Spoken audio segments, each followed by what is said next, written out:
Kini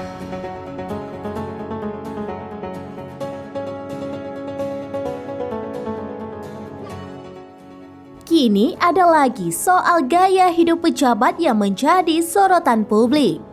Kali ini adalah aksi pejabat Dinas Kesehatan atau Dinkes yang memiliki gaji 34 juta rupiah di media sosial. Ia adalah Kepala Seksi Surveillance Epidemiologi dan Imunisasi Ngabila Salama.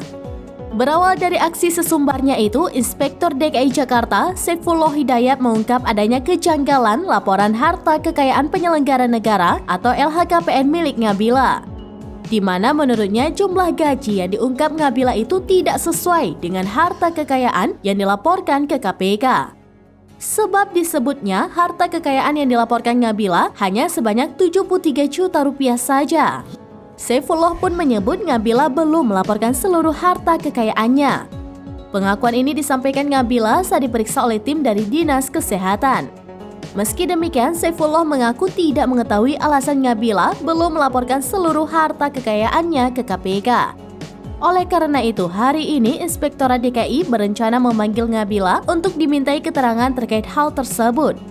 Selain itu, Inspektorat DKI juga mendorong Ngabila untuk segera memperbaiki LHKPN dan melaporkan seluruh aset yang dimilikinya.